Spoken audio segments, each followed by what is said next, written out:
Hello, എല്ലാവർക്കും ലല്ല വ്ലോഗ്സിലേക്ക് സ്വാഗതം. നമ്മുടെ ഇന്നത്തെ വീഡിയോയിൽ കാണിക്കുന്നത് ഫോട്ടോ ഒക്കെ വെച്ചിട്ട് ചെയ്യുന്ന ചെറിയൊരു സ്ക്രാപ്പ് ബുക്കാണ്. അപ്പോൾ അതിനു വേണ്ടി ഒരു A3 സ്റ്റിക്കർ ഷീറ്റ് ഫുള്ളായിട്ട് പ്രിൻ്റ് എടുത്തിട്ടുണ്ട്. സ്റ്റിക്കേഴ്സ് മാത്രമായിട്ട്. അത്രയൊന്നും ആവശ്യമില്ലെങ്കിലും നമുക്ക് വേറെ എന്തിനെങ്കിലും യൂസ് ചെയ്യാമല്ലോ. അപ്പോൾ എങ്ങനെയാണ് ഇത് പ്രിൻറ്റിങ്ങിന് വേണ്ടി എഡിറ്റ് ചെയ്ത് സെറ്റാക്കിയതെന്ന് അറിഞ്ഞൂടാത്ത ആൾക്കാരുണ്ടെങ്കിൽ ഒന്ന് ജസ്റ്റ് പറഞ്ഞു തരാം. അതിനുവേണ്ടി ഞാൻ ഇവിടെ ഉപയോഗിച്ചിരിക്കുന്ന ആപ്പ് ക്യാൻവയാണ്. ക്യാൻവയിൽ ഇതുപോലെ നമ്മുടെ മെയിൽ കൊടുക്കുമ്പോൾ ലോഗിൻ ചെയ്ത് കയറാൻ പറ്റും. അതിനകത്തുനിന്ന് നമ്മൾ A4 പോർട്രേറ്റ് എന്ന് പറയുന്ന ഇതാണ് സെലക്ട് ചെയ്യേണ്ടത്. അതിൻ്റെ താഴെ കുറച്ച് ഓപ്ഷൻസ് വരും. അതിൽ രണ്ടാമത്തെ ഓപ്ഷനായ എലിമെൻറ്റ്സ് നമ്മൾ സെലക്ട് ചെയ്ത് കൊടുക്കണം. എലിമെൻറ്റ്സ് സെലക്ട് ചെയ്യുമ്പോൾ അതിൽ വേറൊരു സെക്ഷനുണ്ട്. മുകൾ ഭാഗത്ത് ഫ്രെയിം എന്ന് പറഞ്ഞ് വേറൊരു സെക്ഷനുണ്ട്. അതിനകത്ത് ഇതുപോലെ പല ഷേപ്പുകളിൽ ഇതുപോലൊരു ക്ലൗഡും ആയിട്ടൊരു പിക്ചേഴ്സ് ഇങ്ങനെ കാണാൻ പറ്റും. ഇതെന്തിനാണെന്ന് വെച്ചാൽ നമുക്ക് ഫോട്ടോ ആഡ് ചെയ്യാൻ പറ്റുന്ന ഷേപ്പുകളാണ്. ഇത് നമ്മളെടുത്ത് നമ്മുടെ പേജിലേക്ക് കൊണ്ടുപോയിട്ട് ഫോട്ടോ അടുത്ത് കൊണ്ടുപോകുമ്പോൾ ഫോട്ടോ അതിനകത്താകും. അങ്ങനെ നമുക്ക് ഇഷ്ടപ്പെട്ട ഫ്രെയിംസ് എല്ലാം നമ്മൾ പേജിലേക്ക് കൊണ്ടുവന്ന് സൈസൊക്കെ ഒന്ന് അഡ്ജസ്റ്റ് ചെയ്ത് കൊടുക്കുന്നുണ്ട്. പിന്നെ നമ്മളിപ്പോൾ ഈ അഡ്ജസ്റ്റ് ചെയ്ത് വെക്കുന്ന എലമെൻറ്റ്സ് ഫ്രെയിംസ് ആയാലും ഫോട്ടോസ് ആയാലും എന്ത് തന്നെയായാലും അതിൻ്റെ എക്സാക്റ്റ് സൈസ് എത്രയാണ് ഇൻ സെൻറ്റിമീറ്റേഴ്സ്, അതിൻ്റെ വിഡ്ത്ത് എന്താണ്, ഹൈറ്റ് എന്താണെന്നൊന്നും നമുക്ക് കറക്റ്റ് അറിയാനുള്ളൊരു ഇത് ക്യാൻവ മൊബൈൽ യൂസേഴ്സിന് ഇല്ല. അങ്ങനെ ഒരു ഓപ്ഷൻ മൊബൈൽ യൂസ് ചെയ്യുന്നവർക്ക് ആപ്പ് പ്രൊവൈഡ് ചെയ്യുന്നില്ല. ഇനി ഗാലറി ഓപ്ഷൻ എടുത്തിട്ട് ഫോട്ടോസ് സെലക്ട് ചെയ്ത് നമുക്ക് ഫ്രെയിമിലേക്ക് വെക്കാം. അപ്പോൾ താഴെ തന്നെ ഉണ്ട് ഗാലറി ഓപ്ഷൻ. അതിനകത്ത് നമ്മൾ ഫോട്ടോ സെലക്ട് ചെയ്ത് ഇതേപോലെ വെക്കുമ്പോൾ തന്നെ നമ്മുടെ ആ ഒരു ഫ്രെയിമിനകത്തേക്ക് അത് കയറിപ്പോവും. അങ്ങനെ നിങ്ങൾക്ക് ആവശ്യമുള്ള എല്ലാ ടൈപ്പ് ഫ്രെയിംസും ഫോട്ടോസും ഒക്കെ വെച്ച് പേജ് സെറ്റ് ചെയ്തതിന് ശേഷം പേജ് നമുക്ക് ഡൗൺലോഡ് ചെയ്തെടുക്കണം. ഇവിടെ ഞാൻ അധികം ഫ്രെയിംസ് ഒന്നും വെക്കുന്നില്ല, കാരണം ഞാനിത് ഡെമോ ആയിട്ട് കാണിക്കുന്നതാണ്. വെറുതെ നിങ്ങൾക്കൊന്ന് കാണിക്കാൻ വേണ്ടി എടുത്തതേ ഉള്ളൂ. ഇപ്പോൾ വീഡിയോയിൽ ആരോ പോയിൻ്റ് ചെയ്തേക്കുന്ന ഓപ്ഷനാണ് ഡൗൺലോഡ് ഓപ്ഷൻ. അവിടെ പ്രസ് ചെയ്ത് കഴിഞ്ഞാൽ നമ്മുടെ ഈ ഒരു പേജ് ഇമേജായിട്ട് സേവ് ചെയ്യാൻ പറ്റും.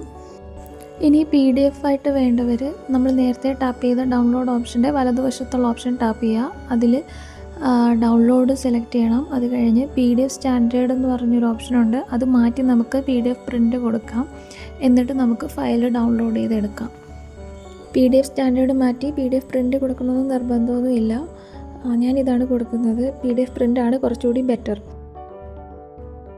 ഇനി നമുക്ക് നമ്മുടെ സ്ക്രാപ്പ് ബുക്ക് മേക്കിങ്ങിലേക്ക് പോകാം. അതിന് വേണ്ടി ഒരു കട്ടിയുള്ള ഷീറ്റ് എടുത്തിട്ട് നമുക്ക് എത്ര എണ്ണം വേണം, ഏത് സൈസിൽ വേണം എന്നൊക്കെ ഒന്ന് നോക്കി കട്ട് ചെയ്തെടുക്കണം. ഞാൻ പിന്നെ അതിൻ്റെ ഒരു കോർണേഴ്സ് ഒന്ന് റൗണ്ട് ചെയ്ത് കൊടുക്കുന്നുണ്ട്. എൻ്റെ കയ്യിൽ കോർണർ കട്ടറൊന്നും ഇല്ല, അതുകൊണ്ട് ഞാൻ ജസ്റ്റ് സിസർ വെച്ചിട്ട് ഒന്നാക്കി കൊടുക്കുന്നതാണ്. ഈ വീഡിയോയ്ക്ക് കുറച്ച് പ്രശ്നങ്ങളുണ്ട്. രാത്രിയാണ് വീഡിയോ എടുത്തത്. മാത്രമല്ല ഫോക്കസ് ചെയ്തപ്പോൾ ലൈറ്റിൻ്റെ കുറച്ച് പ്രശ്നങ്ങളൊക്കെ ഉണ്ട്. ട്രൈപോഡൊന്നും ഇല്ലാതെ എടുത്തതിൻ്റെയൊക്കെ കുറച്ച് പോരായ്മകളുണ്ട്. എല്ലാവരും ഒന്ന് ക്ഷമിക്കണേ. അടുത്ത തവണ നമുക്ക് ശരിയാക്കാം. ഇനി നമ്മുടെ പേജസിന് ഹോൾ ഇട്ട് കൊടുക്കണം. അതിനുവേണ്ടി പഞ്ച് യൂസ് ചെയ്യാം. അപ്പോൾ നമുക്ക് വൃത്തിയായിട്ട് കിട്ടും.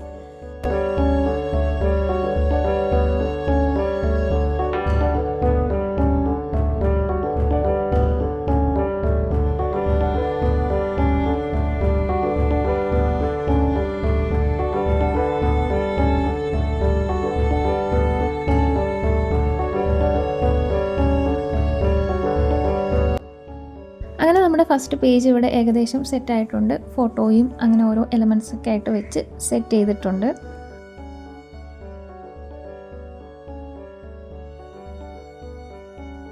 ഇത് ചെയ്യുന്നത് വരെ ഈ ഒരു പ്രോസസ്സ് ഭയങ്കര ഈസി ആണെന്നാണ് ഞാൻ കരുതിയത്.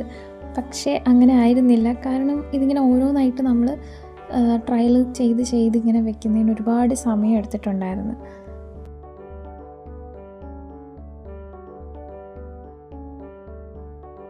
അങ്ങനെ നമ്മുടെ സെക്കൻഡ് പേജും ഇവിടെ റെഡി ആയിട്ടുണ്ട്. ഫസ്റ്റ് പേജിൻ്റെ ബാക്കിൽ ഒന്നും ഒട്ടിച്ചിട്ടില്ല. അവിടെ സാധാരണ അങ്ങനെ ആരും ഒട്ടിക്കാറില്ലല്ലോ.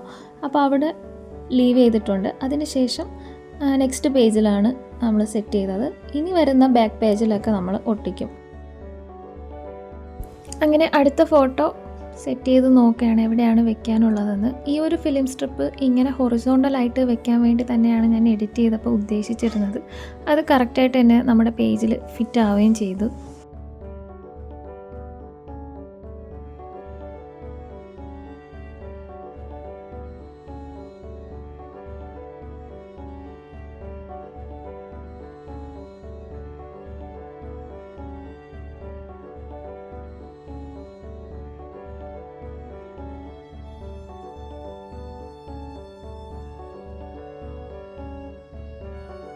ബാക്കി വെക്കുന്നതൊന്നും വീഡിയോയിൽ പകർത്താൻ പറ്റിയില്ല.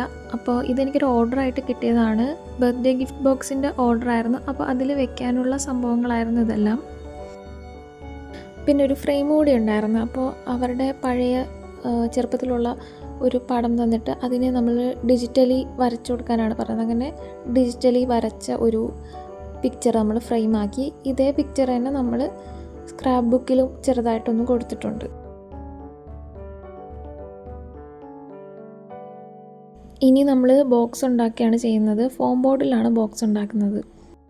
അങ്ങനെ കട്ട് ചെയ്ത ഭാഗങ്ങളെല്ലാം ഫ്ലെക്സ് ക്യുക്ക് ഉപയോഗിച്ചിട്ടാണ് ഞാൻ യോജിപ്പിച്ച് കൊടുക്കുന്നത്. ഫ്ലെക്സ് ക്യുക്ക് ഉപയോഗിക്കുമ്പോൾ സൂക്ഷിക്കണം. ഇതിൻ്റെ ഗ്യാസ് നമ്മുടെ കണ്ണിലോ മൂക്കിലോ തട്ടുമ്പോൾ ഭയങ്കര ഇറിറ്റേഷനാണ്. അപ്പോൾ അതൊന്ന് നോക്കി ചെയ്യണം. പിന്നെ ഇത് എല്ലാവരും ചെയ്യുന്ന പോലെ തന്നെ സ്റ്റിക്കറൊക്കെ ഒന്ന് ഒട്ടിച്ച് കൊടുക്കുന്നുണ്ട്. അപ്പോൾ നമ്മുടെ സ്ക്രാപ്പ് ബുക്കിൻ്റെ ഫോട്ടോസാണ് ഇതെല്ലാം.